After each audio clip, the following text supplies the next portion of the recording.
जनता party का प्रधानमंत्री कौन है? नरेंद्र मोदी जी। बोलो भारत माता की, नरेंद्र मोदी जी की। তাহলে ওরা 272টা আসনে ক্যান্ডিডেট দিতে পারবে না। এই জন্যে বিজেপি বলছে দিদি হবে দিদিমা, প্রধানমন্ত্রী হবে না।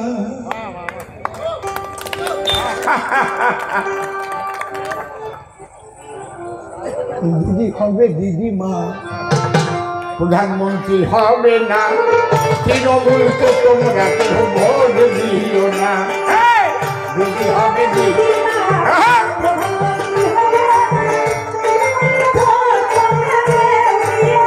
হাতে তালি। দিদি হবে দিদিমা, প্রধানমন্ত্রী হবে না। জোড়া ফুলে ভোট তোমরা কেউ দিও না। দিদি হবে দিদিমা, প্রধানমন্ত্রী হবে।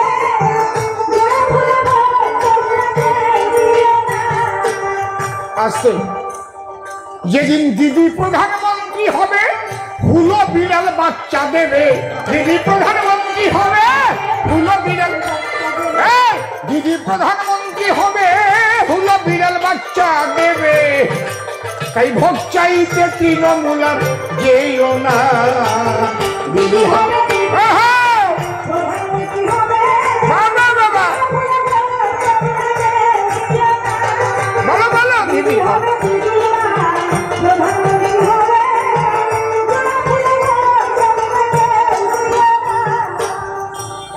তাহলে আপনি সিপিএম কে কেন ভোট দেবেন? বর্ধমানের পূর্বের উন্নয়নের জন্য। তাহলে আপনার ভোটটাকে পচিয়ে দেবেন আপনি? একটু ছোট করে বাজাও। পচে যাওয়া প্রধানমন্ত্রী হবে না। তৃণমূলকে ভোট দেওয়া মানে আপনার ভোটটা পচে যাওয়া, প্রধানমন্ত্রী হবে না। যদি আপনি বিজেপিকে ভোট দিয়ে, পদ্ম ফুলে ভোট দিয়ে আপনাদের প্রাণের কবি অসীম সরকারকে মোদিজির কাছে পাঠিয়ে দিতে পারেন, তাহলে আপনারা বলতে পারবেন অসীম বাবু আমাদের পূর্ব বর্ধমানে এই এই জিনিস চাই, মোদিজিকে বলুন আমাদের উন্নয়ন করবে। ঠিক তো নাকি? নাম্বার 1, আমার কথার যুক্তি আছে তো? প্রধানমন্ত্রী হবে না। দিদিমা প্রধানমন্ত্রী হবে না।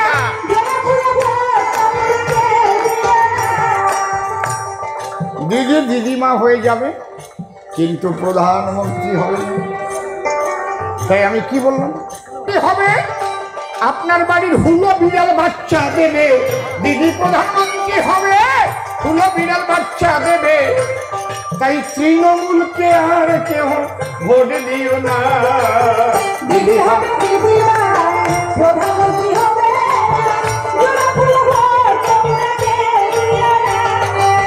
দিদি হবে দিদিমা,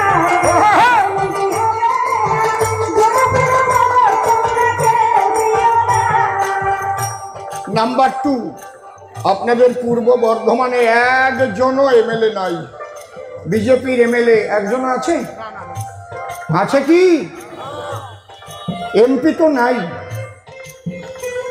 যদি আপনারা দয়া করে আমাকে জনপ্রতিনিধি করে মোদিজির দরবারে পাঠান, মনে রাখবেন আগামী 26 সালে আপনার এই পূর্ব বর্ধমানের যে 7টা এমএলএ সিট আছে, তার 5টা আমরা জিতবো। কম করে 5টা এমএলএ আমরা জিতবো।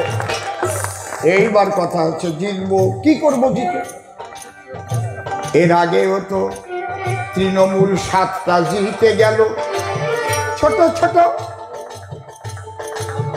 তারাই বা এখানকার কি কাজ করিল? এইবার আমরা আসি তৃণমূল থেকে আমরা কি পেলাম।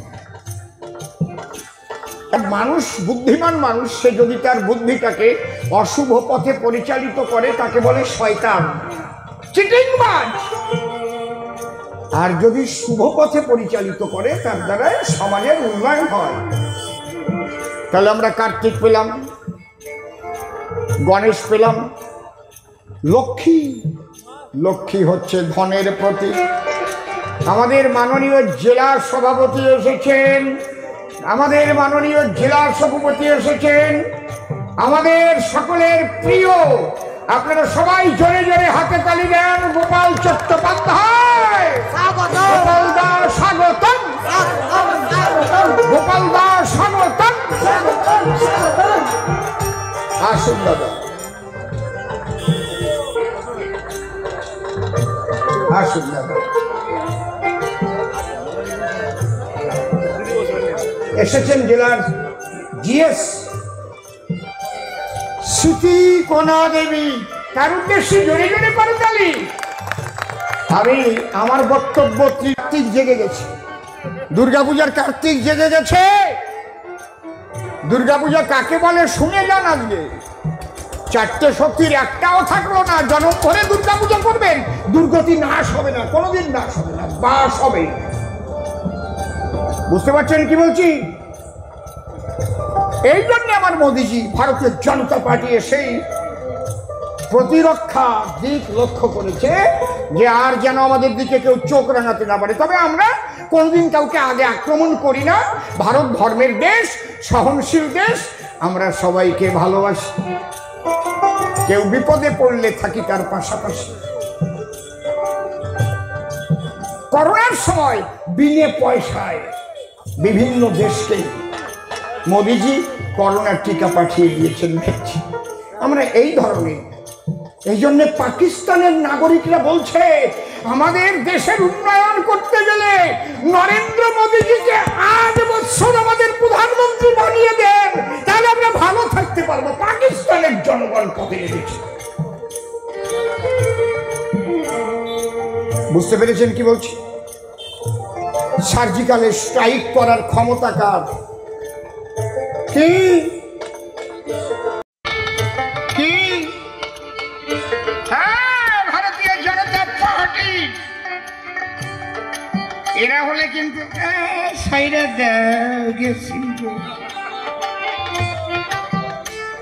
শুভ বুদ্ধি সম্পন্ন মানুষ রয়েছে। ওই যে সাধুরা দেখেছেন মোদিজিকে ঘিরে থাকে, আমার যোগীজি, আরো দেখবেন মোদিজিকে ঘিরে সবসময় সাধুরা থাকে। যেখানে যায় সাধু গুরু মহাপুরুষদের সম্মান দেয়। আর কি? শিক্ষা। এই শিক্ষার দিকে লক্ষ্য দিয়েছেন আমার মোদিজি।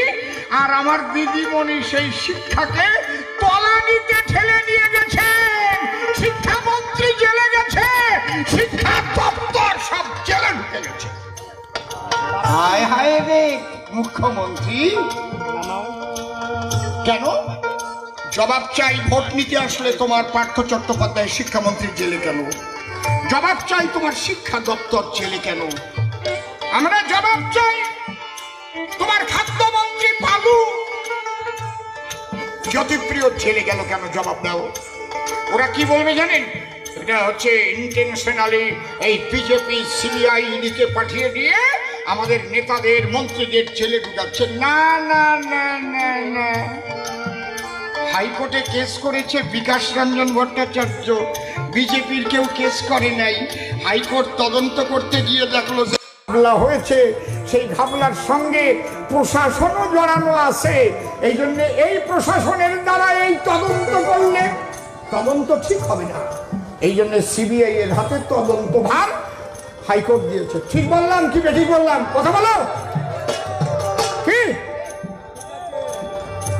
যখন তদন্ত করতে গেল, ও বাবা, তৃণমূলের শৃঙ্খলা কমিটি, পার্থ চেয়ারম্যান, তাই তো? কেউ জানতো না সে অর্পিতার চেয়ারম্যান। আহারে কি টাকা টাকা টাকা টাকা টাকা টাকা, ডাইনে টাকা, বাইরে টাকা, সামনে টাকা, পিছনে টাকা, টাকা টাকা টাকা টাকা টাকা টাকা, লরি ভরে ভরে টাকা নিয়ে যাচ্ছে আর মেশিন দিয়ে রাত ভরে গুনছে। এমন চুরি করেছে, এমন ঘুষ খেয়েছে। ও কয়টা তো 25%, 75% গেছে। কালীঘাটের তলে এরাই তো পড়েছে ভাই সিবিআই এর কলে। কায়দা আছে না কি বাবা? তাহলে দোষ কি আমাদের? দোষ কি আমাদের বিজেপির? কি যার যার কর্মদোষে সেই ধরা পড়ে, চুরি করে ঢুকেছে সব জেলের ভেতরে। আমাদের দোষ কি? সিবিআই ইডি ধরে ধরে জেলে নিচ্ছে। এর পরেও যদি আপনারা এদের ভোট দেন, আমি কিচ্ছু বলবো না, আমি কিচ্ছু বলবো না। আপনি বাড়ি গিয়ে ভাববেন এদের ভোট দেওয়া যায় কিনা। সিপিএম কে তো ভোট দেওয়া যাবেই না, সিপিএম কে ভোট দেওয়া যাবেই না। সিপিএমরা ধর্ম মানে না, ঈশ্বর মানে না, আত্মা মানে না। আমি এখানে আসার আগে এই যে বুড়ো বাবার ওখানে পুজো দিয়ে এলাম। ওরা পুজো দেবে? ওরা পুজো দেবে? ওদের মা বাবা মরে গেলে ওই লাল ঝান্ডা দিয়ে ঢাকা দেবে, একটা নামা বলিও দেয় না রে বাবা, একটু হরিনামা করবে না। ঠিক বললাম কি বেঠিক বললাম? ঠিক বললাম তো নাকি? কথা বলেন না কেন? সিপিএম এর দর্শনটাই হচ্ছে ধর্মবিরোধী। আমরা তো সবাই ধর্মকে মানি না, মানি না। সিপিএম কে দেবার প্রশ্ন ওঠে না কেন? ওরা 34 বছর ছিল। এই ছোট 34 বছর যা যা করেছে আমরা কি তা ভুলে গেছি? যদি সিপিএম ভালো কাজ করতো তাহলে কি সিপিএম, বাংলার মানুষ সিপিএম কে তাড়াতো? কথা বলেন আপনারা, তাড়াতো? তাহলে সেই সিপিএম আবার এসে আপনার পাশে কানে কানে কথা বলবে, আমরা অমুক করে দেবো, তমুক করে দেবো, ভোটটা আমাদের দিয়ে দিব। আমরা হচ্ছে গরিবের বন্ধু। বুঝতে পারছেন কি বলছি? একদম ঘরের পাশে গিয়ে বলবে আমরা গরিবের বন্ধু, বুঝলে তো, আমাদের ভোটটা দাও। তখন বলবেন 34 বছর চিনি তোমাকে, কি কি করেছিলে। আরে সেই স্মৃতি আজও আমরা যাইনি কবু ভুলে, নাকি? তুমি ভোট চাইতে আসবে না, বুঝেছো? সিপিএম তোমরা বলো তো, আমরা যখন লকডাউনে পড়েছিলাম তখন তুমি খাবার দিয়ে বাঁচিয়েছো কি? লকডাউনে একটা মানুষ না খেয়ে মারা গেছে? বলুন আপনারা। আমার এসপি সম্প্রদায়ের একটা মানুষ মারা গেছে কি বলেন ভারতবর্ষে? তাহলে খাবারটা কে দিয়েছে? খাবার কে দিয়েছে? জোরে বলুন, খাবার কে দিয়েছে? মোদিজি। সেদিন সূর্যকান্ত মিশ্ররা কোথায় ছিল? সেদিন আমার ওই মীনাক্ষী মায়েরা কোথায় ছিল? ওমা, তুমি আমার মোদিজির খাবার খেয়ে বেঁচে আছো। 82 কোটি মানুষকে খাবার দিয়ে বাঁচিয়ে রেখেছে, তার নাম নরেন্দ্র মোদী। ঠিক বলছি তো? সিপিএম কে জিজ্ঞেস করুন, তুমি ভোট চাইতে এসেছো? তুমি কি ভ্যাকসিন তৈরি করে দিয়েছো? 140 কোটি মানুষকে বাঁচিয়েছো করোনার সময়? তুমি কোথায় ছিলে বলো বন্ধু? আজ কেন এলে? আমার মোদিজির অসম্মান হবে তোমাকে ভোট দিলে। হায় হায়, তোমাকে ভোট দিলে। ঠিক তো? তাহলে যে আমাকে মুখের অন্ন দিয়ে বাঁচালো, যে আমাকে করোনার ভ্যাকসিন দিয়ে বাঁচালো ডবল ডবল, আমি ভোটটা তাকে দেবো না?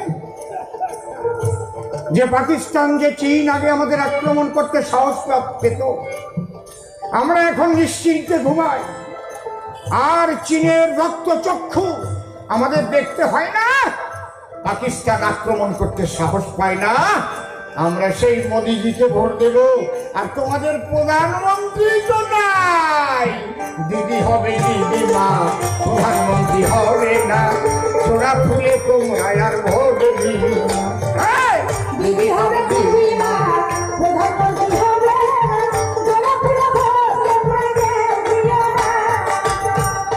আপনি যদি তৃণমূলকে ভোট দেন, এই বালিচোরদের সমর্থন করা হবে। আপনি কি বালিচুরি সমর্থন করেন?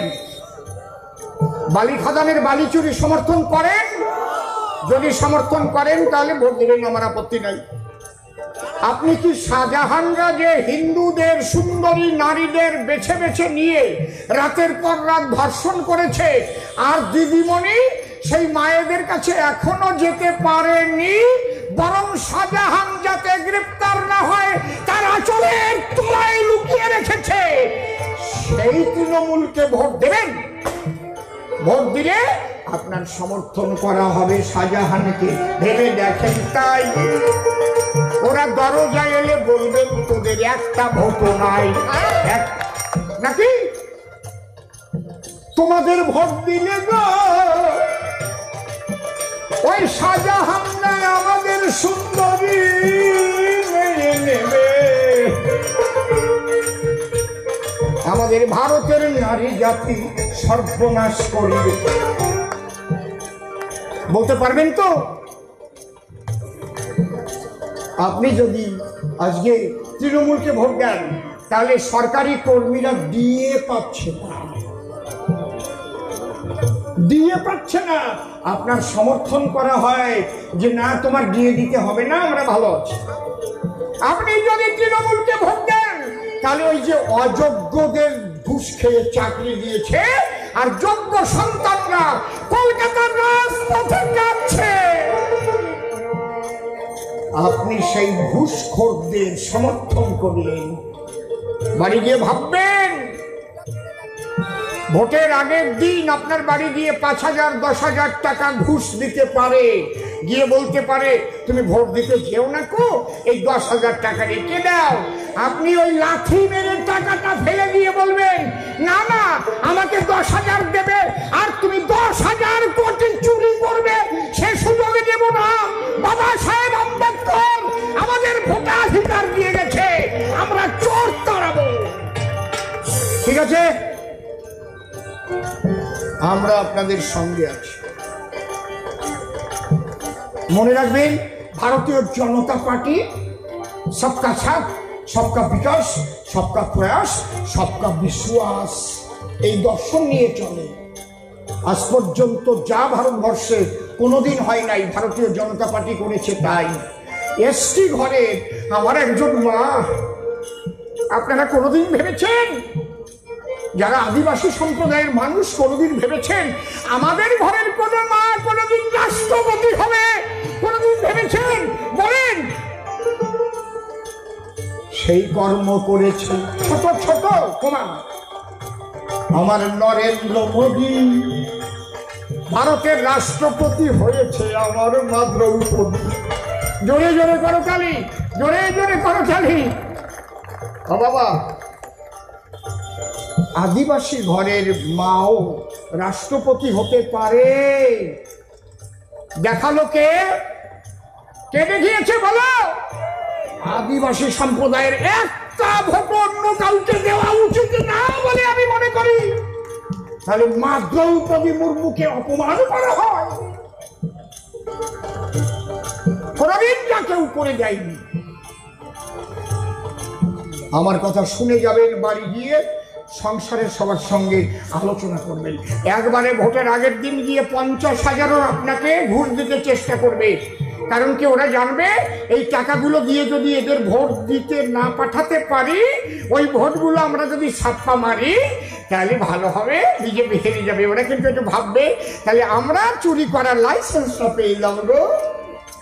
50,000 দিক আর 1 লাখ দিক, আপনি নিজে সচেতন থাকবেন, লক্ষ্য রাখবেন মা দ্রৌপদী আমাদের রাষ্ট্রপতি হলো, এরা চুরি করে খাবে বলে টাকা নিয়ে এলো, লাঠি মেরে ঘুষের টাকা গো আদিবাসী ভাইরা দেবেন আপনারা ফেলে। প্রশ্ন করবেন তোমাদের কেষ্ট কেন ফেলে? কি যে কেষ্টকে বীরের সম্মান দিয়ে দিদিমণি আনতে চায়, সে কেন তার মেয়ে নিয়ে তিহার জেলে ধরে? কি বাবা, ঠিক না? কি আমার কথা ভালো লাগছে কি নাকি?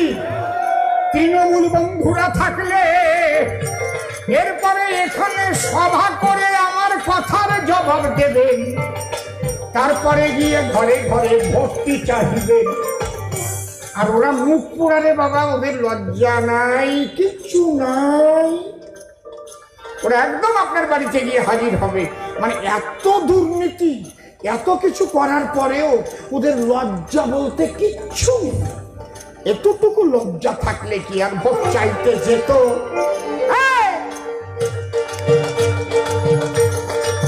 ভেবে দেখেন আপনারা, জনতা সকল, এতটুকু লজ্জা থাকলে আর ভোট চাওয়া যায় না। যার শিক্ষামন্ত্রী শিক্ষা দপ্তর জেলে,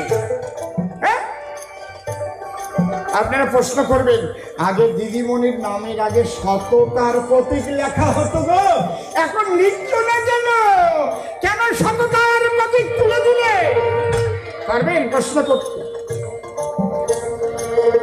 একদম চুপচাপ পদ্মে সাপ বোতামটা টিপে দেবেন পদ্মে।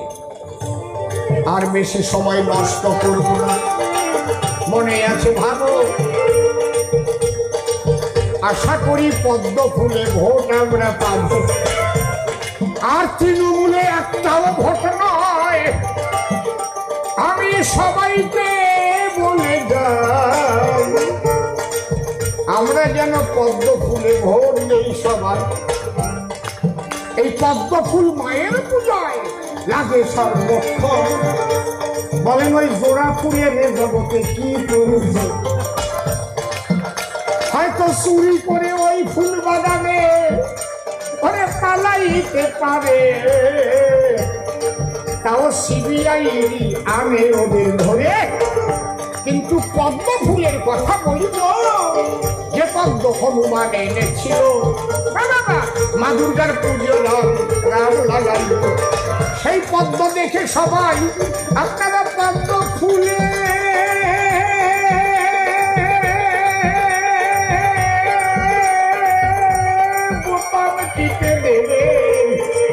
অধমশীলকে মোদির দরবারে পাঠাবে।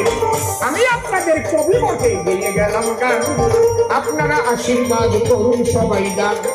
আপনাদের আশীর্বাদ আমি বটে পাবো, আশীর্বাদ নিয়ে আমি দিল্লিতে যাব। এই আশায় মোদিজি এখানে পাঠালো, সবাই মিলে প্রেমানন্দে হরি হরি বল। আমাদের জেলা সভাপতি এলেন, মানুষটি বড়ই ভালো। উনি আসার সঙ্গে সঙ্গে জ্বলে গেল আলো। উনি মনের মানুষ বটে, আমার বলি সবার ঠাই, আর তারে বেশি বলে প্রয়োজন নাই। যেভাবে করলাম আমি সবাই নিবেদন, পদ্ম ফুলের ভোট আপনারা দেবেন সর্বজন। এই নিবেদন করে গেলাম আমি করপুটে, বাংলা ভরে যেন ওই পদ্ম ফুল ফোটে। জোড়া ফুলে ভোট দেওয়ার দরকার নাই, দুর্নীতি তৃণমূল করেছে রে ভাই। যার জন্য তিহার জেলে দেখেন ওরা গেল, এখনো ধেরে ইঁদুর বাকি রয়ে গেল। বাবা, যদি অনুব্রত মেয়ে নিয়ে তিহার জেলে থাকে, তবে একটা কথা বলি, এবার শোনেন জ্ঞানী লোকে, যদি অনুব্রত মেয়ে নিয়ে তিহার জেলে রয়, তাহলে পিসি ভাইপো যেতে পারে ওই জেলখানা। তবে ধীরে ধীরে এগোচ্ছে সিবিআই। মনে রাখবেন, দুর্নীতিবাদ রক্ষা কারো নাই, এক এক করে ধরা কিন্তু সকলে পড়িবে, জেলের ভাত সকলের খেতে হবে। প্রথম এই কথা বলে আমি শান্ত করে যাই। বলো ভারত মাতা কি, ভারত মাতা কি, ভারত মাতা কি জয়। বলো সবাই নমস্কার, ভক্তিপূর্ণ প্রণাম জানাই। বাড়ি গিয়ে ভাববেন কিন্তু, একদম ভেবে চিনতে। যারা আমার এসটি সম্প্রদায়ের মা বাবা রয়েছেন, একটু মা দ্রৌপদীর কথা মনে করে ভোট দেবেন কিন্তু।